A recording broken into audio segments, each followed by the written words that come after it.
Hey there, it is Jeff, and I'm back. Welcome back to the Friday afternoon nap time show. My son is sleeping. I am now streaming live to all of your favorite platforms, including LinkedIn, YouTube, I think Twitch, trying out Instagram. I don't know. Show is live, it's unedited, and it's just what I do when my baby's napping. So today I'm doing a solo episode. I was trying to get together with somebody else to talk about some things, and here's a big but. This is why the afternoon nap time show is such an interesting little experiment. Is nap time is hard to schedule. Kind of just happens when it happens. Kid sleeps, kid doesn't want to sleep. It is what it is.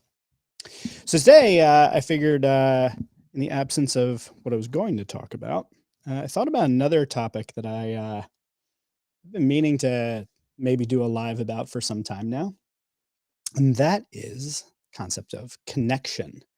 That is the networks that we build and how we build it, why we build it, and kind of what's going on right now, especially as it relates to LinkedIn. So, even though I'm streaming this a bunch of different places today, I'm mostly going to be talking about LinkedIn, although I guess some of these conversations could apply elsewhere, but mostly where I see this is happening is on LinkedIn. So, if you've been on LinkedIn for any reasonable period of time, that is probably longer than 48 hours, you've probably begun getting, or maybe you've been getting for quite some time now, um, LinkedIn connection requests from people that you don't know, a lot of them. And there's some pretty common themes to some of these things. And no one likes it. It's just sort of par for the course of what we have to deal with on LinkedIn. So you sign on to LinkedIn, you check your messages, and lo and behold, what do you see? But a cold connection request. And they take so many different forms. Here's a couple of them that I want to go over today. But part of the reason I wanted to cover this is that I think I just want to send this live stream to anybody who sends me one of these requests. Um, because I'm getting tired of either leaving people sitting in purgatory where, you have your kind of ever growing list of unresolved requests, all these people that are saying, "Oh, I'd love to connect with you for some reason or another," but then you're not quite sure, so you just leave them there in limbo. So I'm growing tired of that. I'm growing tired of occasionally accepting someone only to have them immediately start pitching me.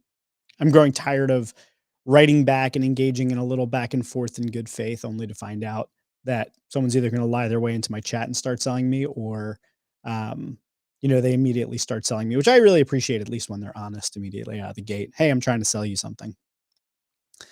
But there's something broken in this LinkedIn model that we currently have, because I feel like this is a fixable problem. I feel like this is something that um, we could we could deal with this if we really wanted to. So anyway, if you're watching this, if you're one of those people that I've been leaving in purgatory, or you sent me a connection request that I didn't respond to favorably to, or I sent you here in advance of accepting your connection request, this is just to kind of go over some of what I'm seeing is the issue out on LinkedIn right now, and maybe why, if you are someone who is sending a genuine connection request, you're really trying to actually expand your network and meet people of like interests where you think that there might be an opportunity to connect, there might be an opportunity to do something. That I think it's important that you know what's actually happening out there so you can understand contextually where your message is coming in along with everything else. Because your message isn't whatever you send, your connection request, your message, whatever. It's not. It's not in isolation. It's not just the only thing that comes into someone's inbox. It's one of many, and as a result, your connection request is going to be contextualized by the surrounding messages in that inbox. So if you are, for instance, someone who helps coaches, you have to understand that anybody who has anything to do with coaching on their platform, on their LinkedIn, in their profile, or has even mentioned the word coach, you have to understand we get so many offers of people who help coaches coach coaches, coach coaches, who help coaches build their coaching practice, who are right off the bat, even though I don't know you at all, offering me 10 to 15 new high ticket clients every month for, no strings attached. That's a thing that we see constantly. I get one probably every other day. I get one of those. Sometimes I get two or three in a day. So if you are that type of person, you have to understand that that approach, you're just getting lumped in with everybody else who's doing that. So you have to kind of think about what is the best approach to do that. So the probably the most common, I guess, at least that I've experienced, I know some others have experienced this, but there are two or three like really common examples of these cold requests. And I want to kind of address them one by one. And then at the end, I want to talk a little bit about kind of what might be a better way of handling this, especially if you're someone who genuinely wants to build out your connections, build out your network, reach more people, find partnerships, etc.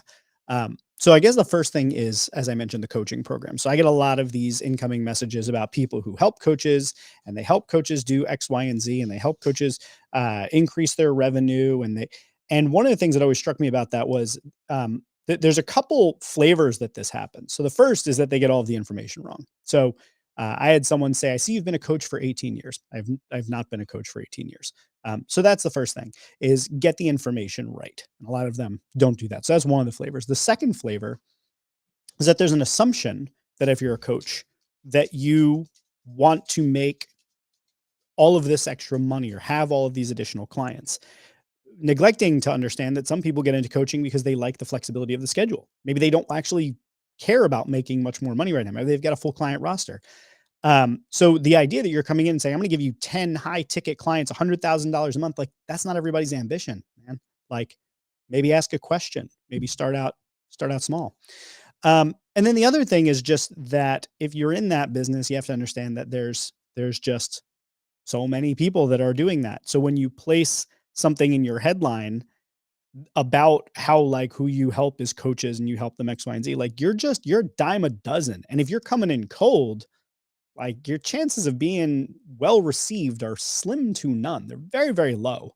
So if you're in the coaches coaching coaches or coaching helping coaches have a better coaching business, make more money from coaching, that whole world, like maybe just try a different approach. So my suggestion here would be follow the person instead of sending a connection request, because what's really unsettling for the person getting the connection request is there's that sense of FOMO, right? Like, is this someone I should be connected to? Is this someone that is looking to maybe hire me? That's oftentimes where I find a lot of these messages have a blurry line. They come in your DM, they come into connection request, and it might seem like they might want to hire you. They'll pull this kind of sleight of hand with their language, like, are you still taking on new clients? That's very vague, right? A lot of the times you might think of that as like, oh, like, are you looking to be coached? Let me learn more about you. And you might accept that connection request, only to find out after that acceptance of the connection request that they actually just want to sell you their program. So I think that whole approach, I know there's got to be some evidence that that's worked somewhere for someone. I just can't imagine that the stats are really in your favor.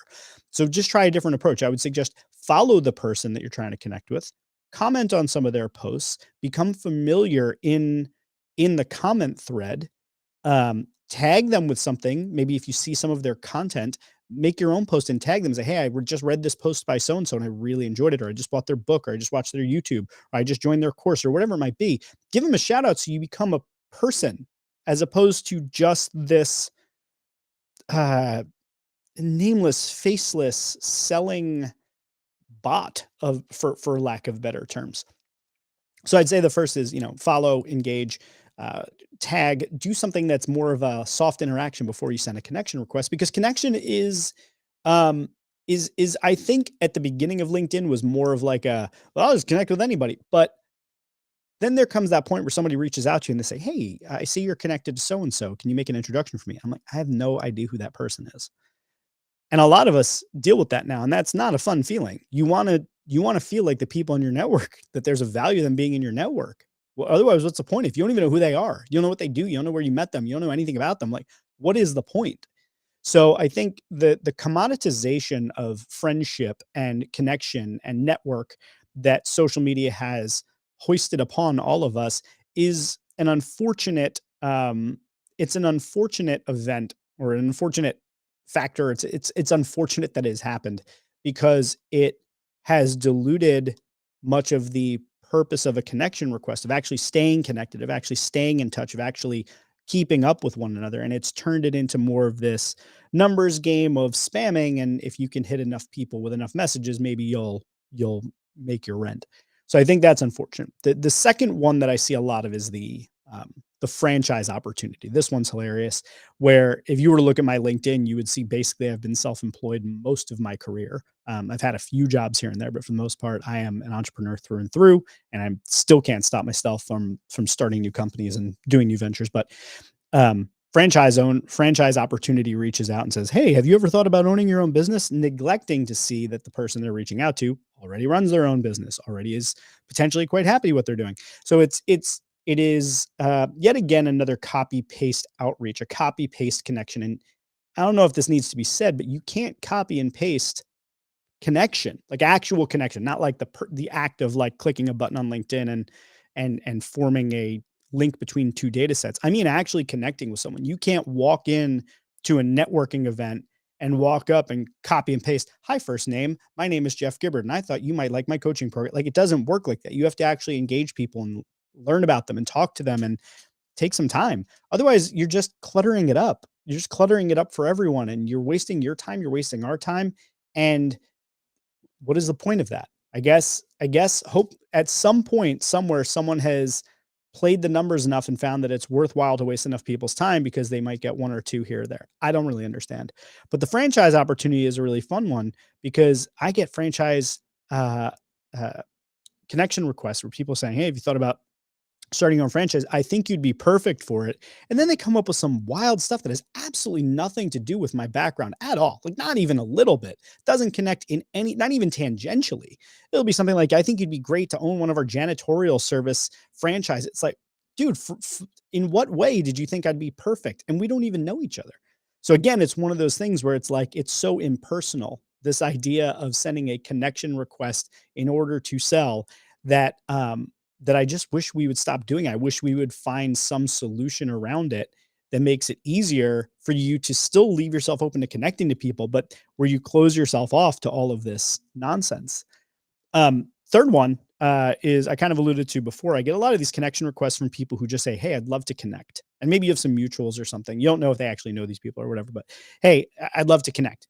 You don't really know what they do. They haven't said why they want to connect. They haven't said anything about it, but their headline will say something like, "Helping coaches 10x their revenue through blah, blah, blah." Or, um, "I help entrepreneurs get into the real estate game and blah, blah, blah." So it's always like why they are is like really, it's in their headline. Like, you know why they're doing it.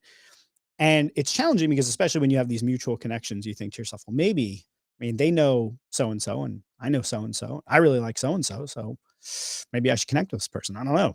Maybe they know something I don't.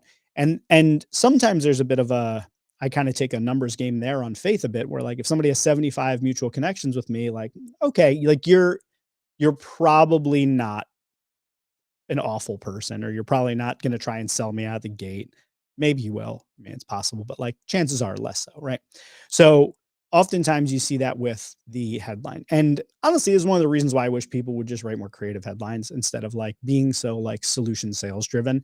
Now, I get it's professional social network, so that's what people are going to do. But like, I wish people would actually talk about what they're interested in or like why they care about something instead of it just seems so I don't know, vapid and empty when people are just constantly 10x this and award winning that and yada yada. And like I get it. You got to promote yourself, like people got to eat, but I don't know, especially when I see something where your entire headline is just this is the solution I provide for people. It just feels um I don't know. I feel like it could be better. It could be more interesting. And especially if you're just going to be the type that just sends empty connection requests and then that's your headline. I mean, it's pretty transparent what you're about, and you're about to spam me once I can accept your connection.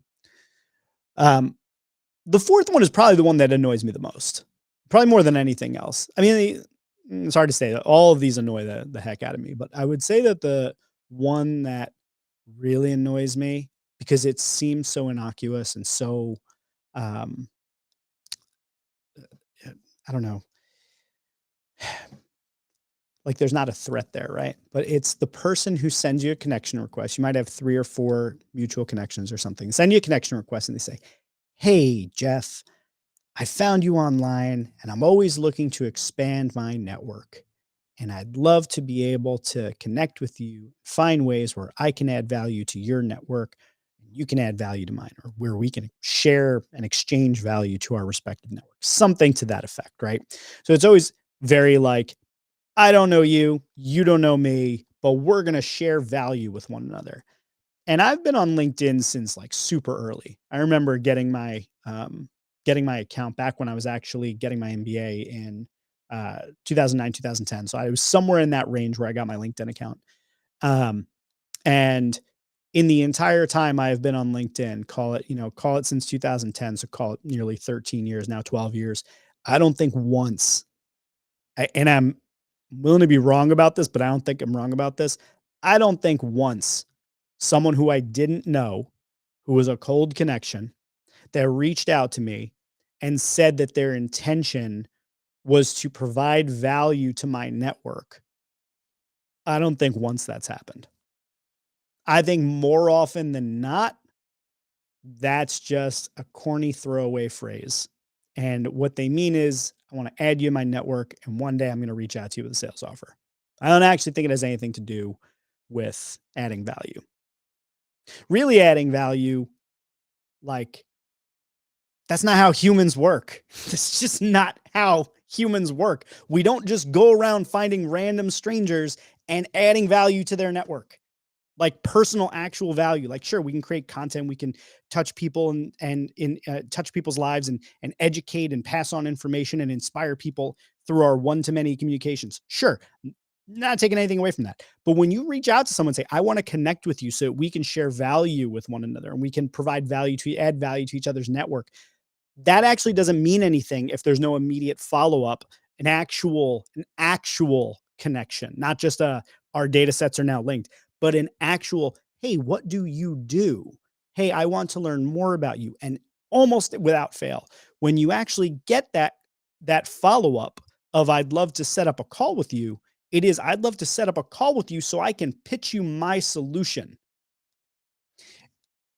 And this is part of the bigger problem with connection as a concept on social, whether it be collecting friends on Facebook, collecting followers on any network, collecting connections on LinkedIn, is that in general, I've found in my experience and in my observation of this world, is that it is not it is not an act of actual building relationship between two people.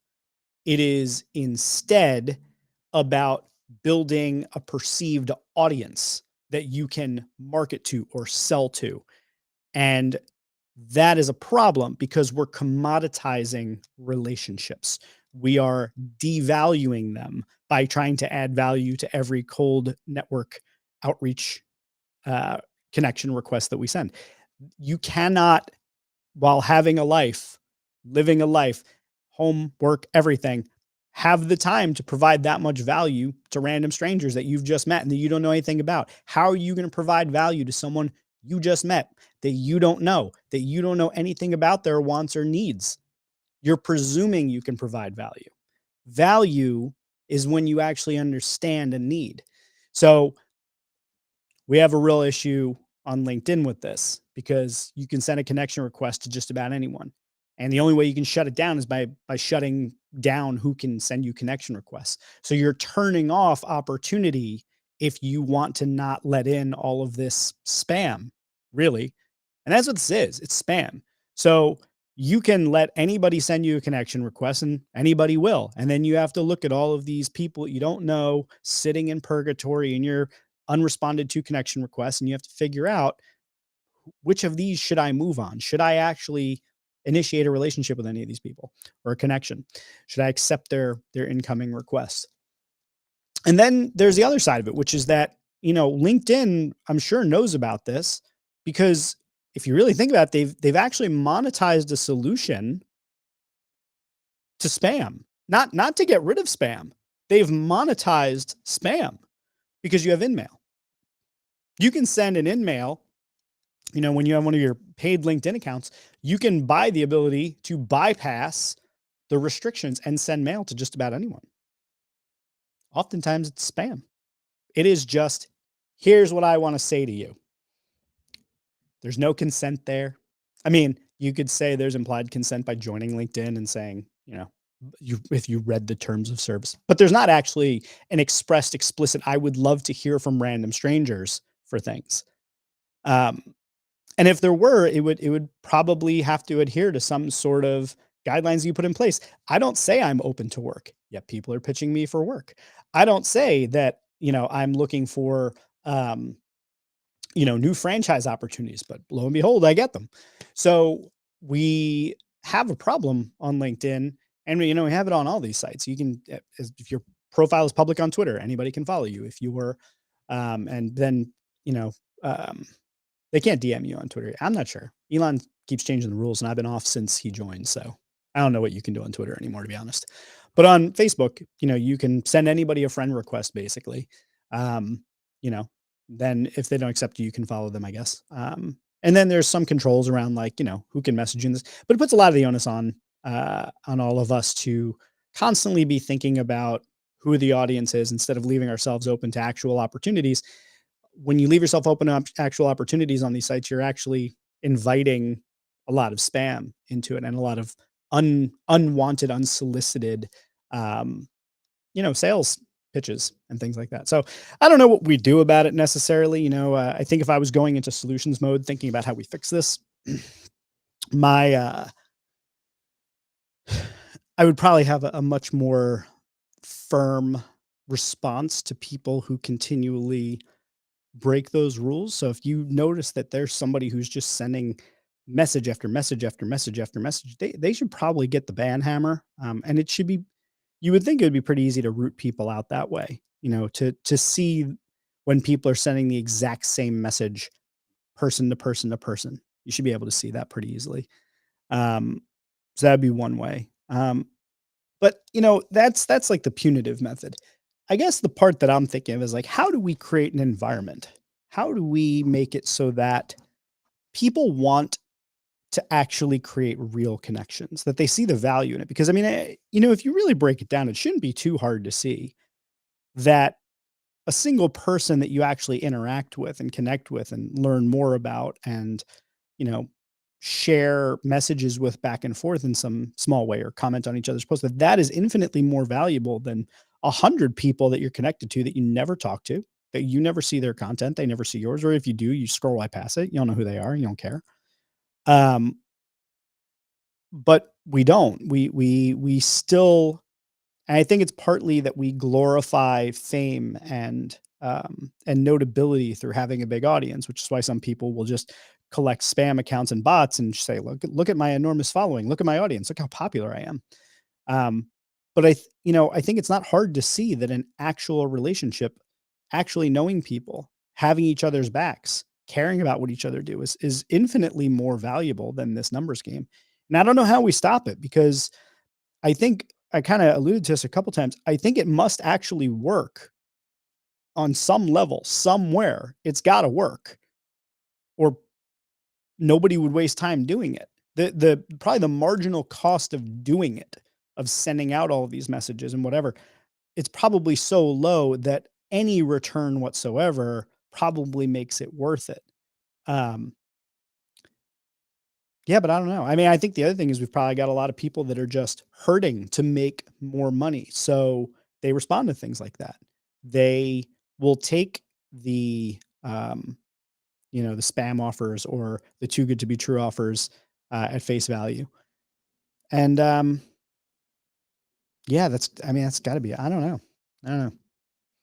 Maybe this came on to rant about this a little bit. I'm just annoyed that I have to keep going through. I just cleaned out my inbox like, I don't know, maybe like 3 months ago. It's full again. It's just tons more in there every couple days, sometimes every day, multiple times a day. I get these different offers, coaching, the franchise opportunity. How'd you like to own your own finance? If they knew how bad I was at finance, like, they would never send anything like that. That's so silly. It is absolutely preposterous to me that they would think that I should have anything to do with finance. It's not my thing. So I don't know what we do about it. I'm sure that there are solutions that could be implemented. And truth be told, it's probably not the worst problem on LinkedIn at the moment for LinkedIn to address. there are bigger issues, silencing of certain voices on the platform, particularly people who who have more melanin in their skin. That's probably a bigger deal than the spam issue. That's just annoying and you can ignore it. But to have people whose reach is reduced, who get banned over speaking about their experiences, I think it's probably a bigger problem here on LinkedIn. Um, but there are a lot of problems here on LinkedIn that, I think it would be worth addressing. And hopefully we do. Hopefully it continues to grow and become an interesting place to be. I've noticed a lot of things in my feed over the past several months that I find kind of irritating, but overall, I am somewhat impressed that LinkedIn has remained mostly professional. It has remained mostly civil, although I've gotten into some things in the comments before. Um, and ultimately, the more we touch on issues of real consequence and we stop avoiding those things, we're going to have more heated discussions. We're going to have more, um, fiery threads in here. And ultimately, it might turn into more of like what the rest of social media looks like. Um, and maybe this kind of goes back to the bigger point here about connection, which is that it is very easy for us to hide behind a screen and a keyboard and an avatar, um, instead of putting ourselves out there, understanding someone else's perspective. And unfortunately, it's not as kumbaya as that, even because some people's perspectives um, are that other people shouldn't exist, or that they shouldn't be allowed to be themselves, or that, you know, they should be locked up in cages, or any number of other different opinions, which, is far more problematic than, um, just a difference of opinion. So I don't know what we do with that either, but um, connection, relationships, networks, how we care about one another, how we care about each other on an aggregate scale to form a society, a safe society, a kind society. I don't know how we do that. And I don't know if these tools help or hinder that. I think at times I see evidence that these tools create places for us to have important conversations, to educate and illuminate others. And then other times I see it as just not worth the time and effort. And that's after a decade in social media. I just sometimes wonder if this was all a good idea or not. And I say that just, staring down the barrel of my connection requests in LinkedIn and how frustrating that is. So that's what this episode was brought to you by, was just the thoughts about how annoying that all is, and that there's 100 deeper rabbit holes we could go down, but probably not enough time for it today because I'm running up on my half hour, which is what I promised I would keep this to. So I guess I'll just say thanks for tuning in, if you did. And if you didn't, you're not hearing this, so I guess it doesn't matter. But I just do this kind of for fun, while the baby's napping. I have Fridays off, so I figured I would just hop on here and talk about things that are on my mind, talk about things that are business related, talk about things that are business adjacent, maybe. I don't know. Well, anyway, thank you for tuning in, whether you were with me live, or whether you listened or watched after the fact. Both are totally cool by me. I'm really okay with it. Make sure to follow me on LinkedIn, which you can find on LinkedIn by looking for my name, Jeff Gibbard. It's probably the easiest way. Or actually, you can just go to jgibbard.com. Links to everything I do. You can also subscribe to me on YouTube. Link will be there as well. And if you want to catch a show live, just, make sure you follow me on LinkedIn or follow me on YouTube. But it's usually going to be anywhere between, I know it says the Friday afternoon nap time show, but it might be anywhere from like, say, 11 o'clock to 2 o'clock, anywhere in that window. Depends on how nap time goes, because I legitimately, it's not just a clever name, literally doing this during nap time. So that's where you can get it live. Thank you for your attention, your feedback. It does mean a lot to me. I really do mean that. So anybody that listens to anything I do, or that, even better, if you like reply to me or like hit me up in a DM, or you send me an email or something like that, and you tell me like that you hated this or you loved it, or you agree with me or you disagree with me, you want to build on the conversation, you think the conversation was stupid, don't care. I just really like when I know that there are people out there. And I've gotten a lot of really nice messages from people recently. So I appreciate that genuinely from the bottom of my heart. I really do. Because I spend a lot of time creating content. So anywho, I will see you next week once the baby falls asleep. Until then, take care.